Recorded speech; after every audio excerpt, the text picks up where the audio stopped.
સર્વે મહાનુભાવોને મારા નમસ્કાર. ભલા ભાઈઓ, આજે આપણે અહીં એક ખૂબ જ મહત્વપૂર્ણ વિષય એકતા, સંગઠન, સમર્થન અને લક્ષ્ય, ચાર વસ્તુ પર આપણે ભાર કેન્દ્રિત કરવાનો છે. એકતાનું મહત્વ શું છે? એકતા માત્ર એક શબ્દ નથી, તે આપણા જીવનનો એક મહત્વપૂર્ણ ભાગ છે. આપણને શીખવે છે કે એકતામાં તાકાત છે. જો આપણે એકજૂટ રહીશું તો કોઈ પણ શક્તિ આપણને હરાવી શકશે નહીં. આપણે ડેરાવાસી, સ્થાનકવાસી, શ્વેતાંબર, દિગંબર, એક તિથિ બે તિથિના ભેદભાવ ભૂલીને આપણે સૌ ભગવાન મહાવીરના જ અનુયાયી છે એવા મજબૂત ભાવ સાથે આગળ આવવું પડશે. એકતાનો અર્થ માત્ર શારીરિક રીતે એક સાથે રહેવાનો નથી, પણ માનસિક અને ભાવનાત્મક રીતે પણ એક હોવાનો અર્થ છે.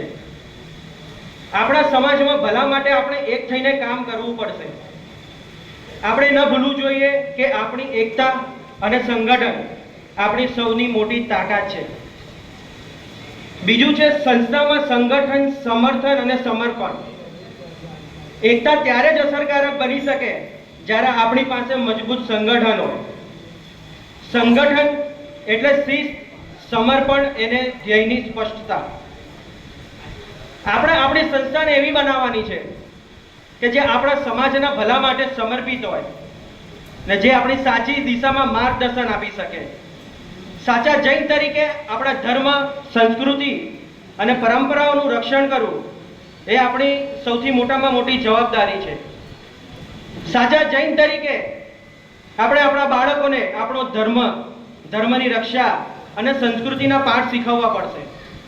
આવનારી પેઢીમાં ધર્મ પ્રત્યેનો પ્રાણ અને ધર્મ પ્રત્યેનો પ્રેમ બંને પૂરવા પડશે.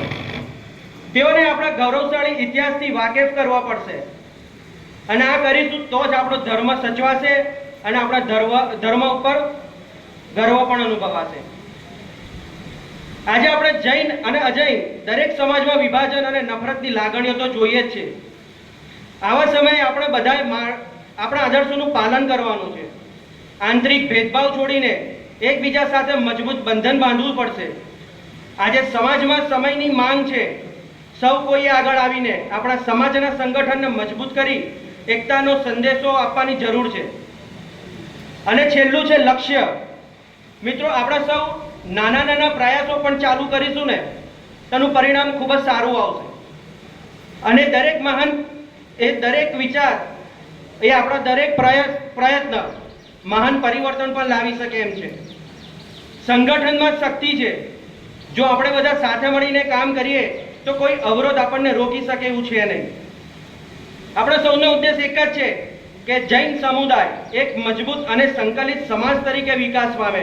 તેથી આપણા બધાની ફરજ એ છે કે આપણે આપણા જૂના મતભેદો ભૂલીને નવા પ્રયાસો સાથે આગળ વધીએ. Thank you.